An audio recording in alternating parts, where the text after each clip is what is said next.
What's up, YouTube? This is Eddie Berrio from the Bronx today. I'm making a video today in response to. Let me see if I can get. What happened to the light here? This light just went out. Oh, I don't know why that happened. Anyways, I'm making a video today about Bruce Lee in response to a guy named. Hold on. Juan Manuel Perez. Juan Manuel Perez is a big Bruce Lee freak.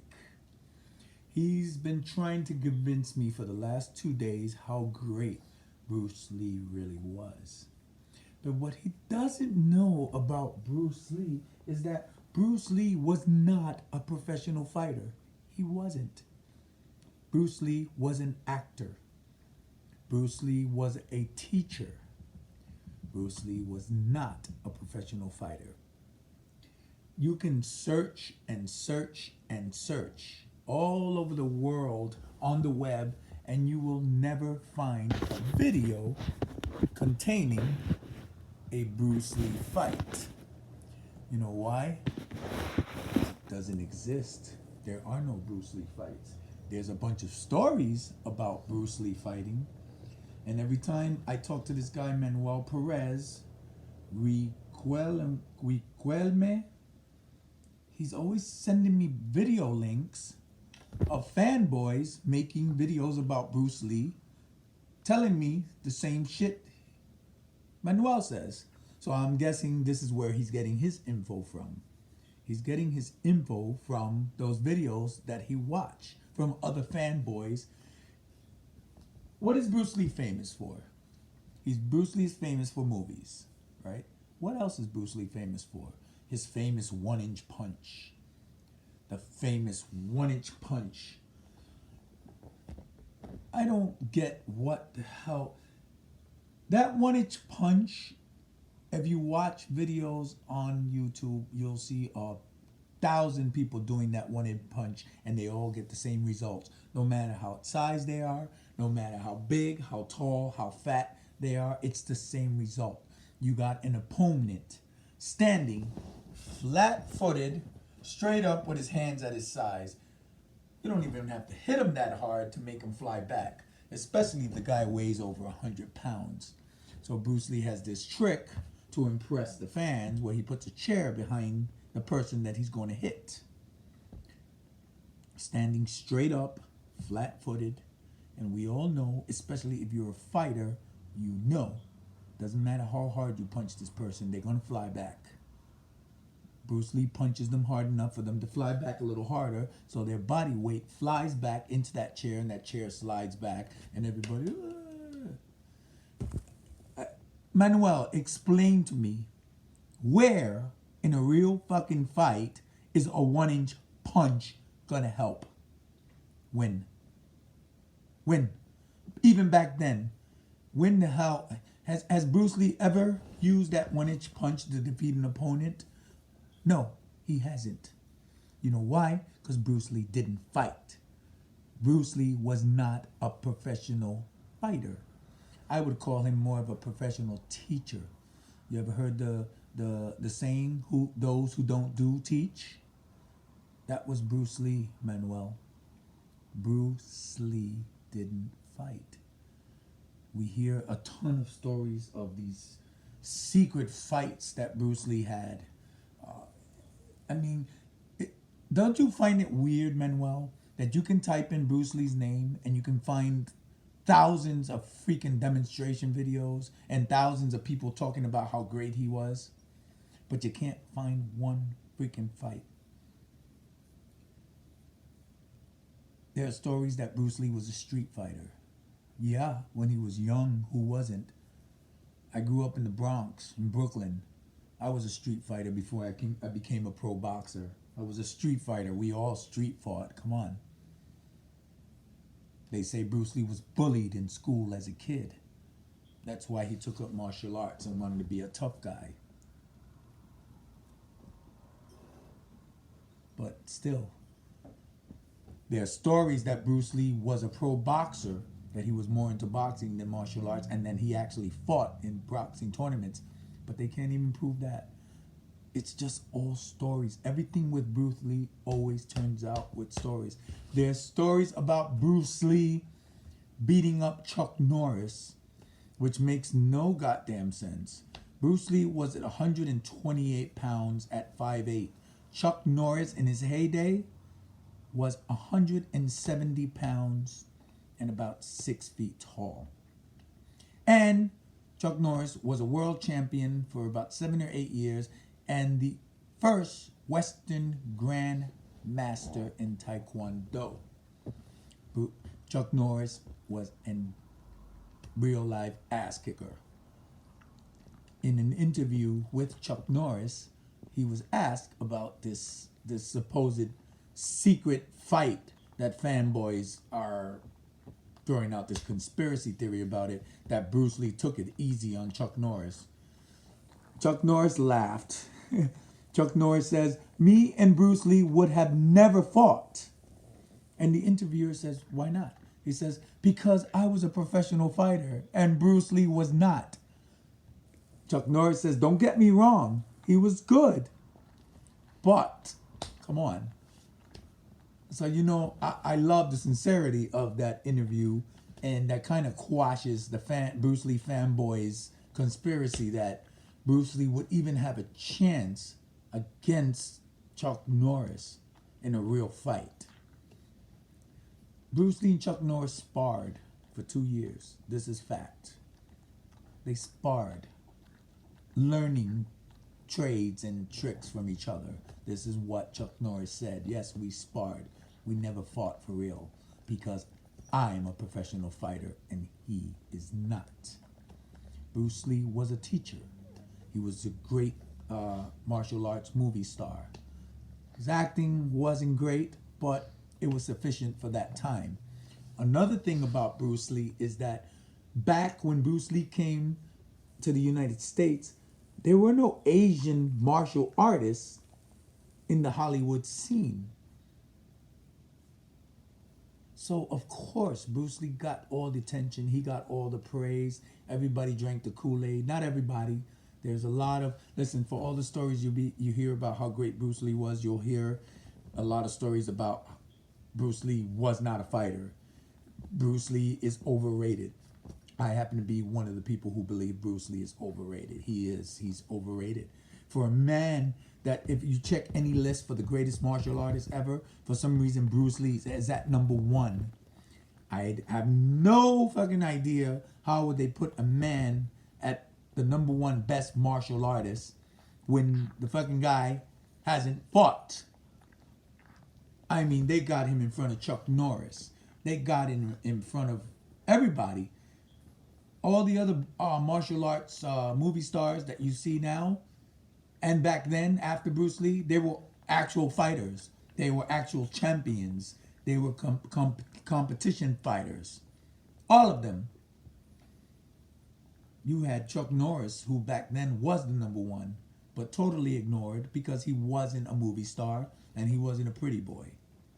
And Bruce Lee was this fresh new Asian, Hollywood created myth that a lot of people drank the Kool-Aid for it. People like Manuel just drank the Kool-Aid. And he's been trying to convince me with this philosophy. And like, you know what, Manuel, you type very eloquently. You type really good. I think you have a freaking encyclopedia in front of you because you type very well. Doesn't mean you're right. Who are you, Manuel, to tell me that I'm wrong because I don't believe in your opinion? I don't have the same beliefs that you have about Bruce Lee. This is a man who didn't fight. He didn't fight. He taught. You said, Manuel, you told me that you don't have to fight to be a great martial artist.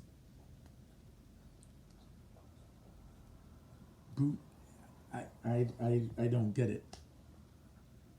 So I guess you don't have to fight to be a great boxer. You don't have to know how to drive to be a great NASCAR driver.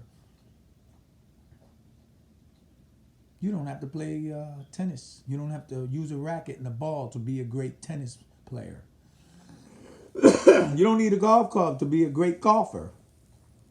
it, I don't know. You Manuel, you say things and they sound good in the beginning, but then at the end you fade out and you just sound ridiculous because you're making no goddamn sense. How can you have a top 10 best martial artist and you got a guy at number one who didn't fight? He taught, he did a ton of demonstrations, he wrote a few books. If that was a list for great martial arts teachers, I could maybe see him being at number one. But for greatest martial artist, and Bruce Lee is number one, are you fucking kidding me? For the ton of guys Manuel has told me give praise to Bruce Lee, I got another ton of guys who also say he's overrated. Joe Rogan, the MMA guys, they said Bruce Lee wouldn't last 10 seconds in a fight with any of them. With any of them. You know, I can't remember the fighter's name. He's always on. He's actually in a couple of movies. You know, he's an ex-MMA monster. I mean, this guy was incredible. He says every fighter he knows would kick Bruce Lee's ass. He says Bruce Lee made the style on film look good. Even in his demonstration, he makes it look good. He's flashy. But he says under real pressure, that none of that shit would work. None of those styles Bruce Lee would work. That 1-inch punch would not work. Bruce Lee speed, I mean, I look at people like Mayweather, Manny Pacquiao, Tyson. Bruce Lee's speed, you know, Bruce Lee's speed and power has never been demonstrated together. You watch videos of Bruce Lee punching a punching bag. Slow that video down. He's not punching it, really. He's pushing it. He's pushing it.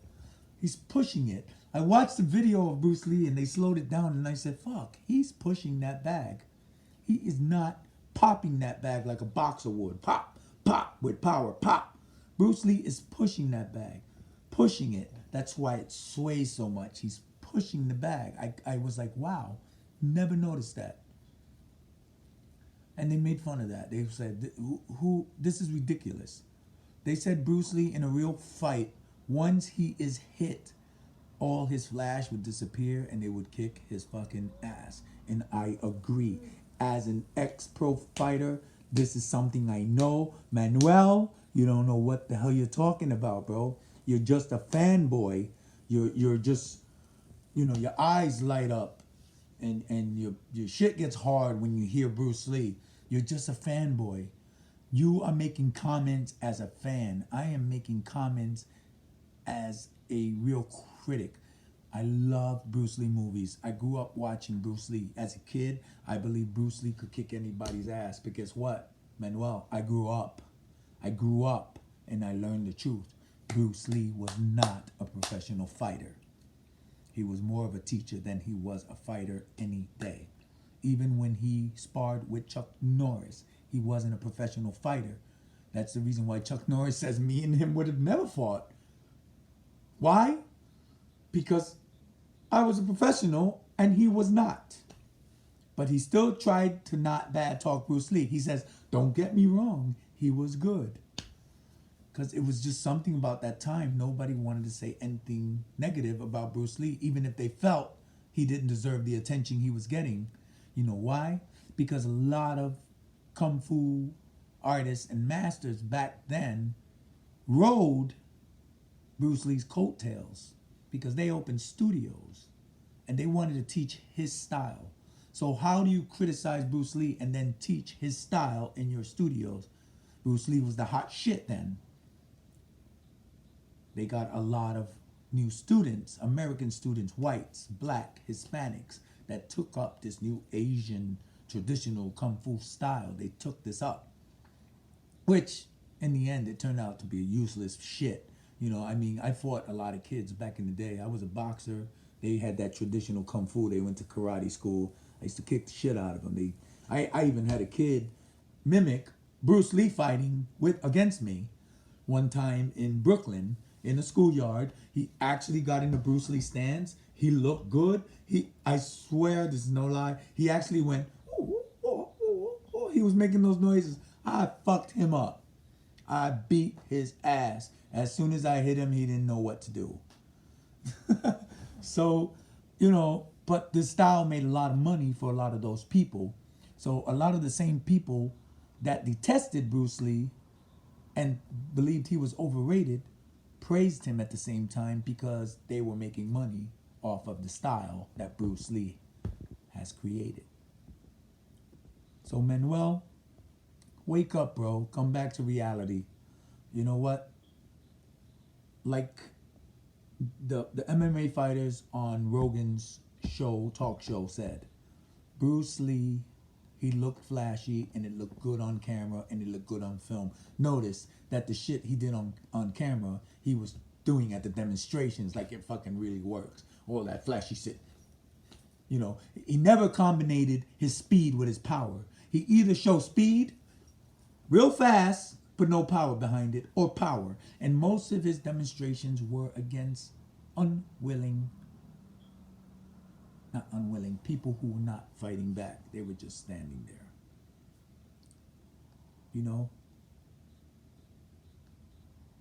The 1-inch punch. That is the biggest joke I've ever fucking seen in my life. And I can't believe so many people ate it up back then. The 1-inch punch. What fucking good is a one? You know what? Teach your kids the 1-inch punch and try to make them use it in a fight or an adult. He will get his ass whipped. That 1-inch punch ain't worth a shit. Jumping high and, Bruce Lee jumped up to the ceiling and kicked the chandelier and broke the glass. No shit. I didn't know glass would break if you kicked it. Type in online. You'll see about 150,000 guys doing that. Bruce Lee, his conditioning, let me tell you something about Bruce Lee. Bruce Lee was secretly a drug addict. This is fact. Bruce Lee didn't smoke cigarettes, but Bruce Lee smoked weed. Bruce Lee popped pills. Bruce Lee used to eat hashish. He said it made him more, it reminded me like a fucking Jimi Hendrix or something. He did fucking drugs because it made him more creative. And I guess Bruce Lee did this the same way. So this is some kind of fact. Do I believe if it's true or not? You know what? This is stories from people that trained with Bruce Lee. Because if you're gonna believe all the great stories about Bruce Lee, you can't be a fucking hypocrite and not believe the fucked up stories about Bruce Lee, because then you're just not being real. You're just not being real. Especially the story about the fight that Bruce Lee had in San Francisco, which a lot of people say it is fact. Bruce Lee has never denied it either. So basically, the Chinese Martial Arts Association in San Francisco didn't like the fact that Bruce Lee, they put it in the movie Dragon, they just changed it a little bit. In Dragon, they made it more for dramatics. But the real story supposedly is Bruce Lee fought one of the members of the Chinese Martial Arts Association in San Francisco. The deal was that if Bruce Lee lost, he would close his studio and move out of San Francisco and never come back. There's not many details about the fight, but they did fight. So Bruce Lee, after the fight, closed his studio and left San Francisco. So that only makes you assume that Bruce Lee actually got his ass whipped and left.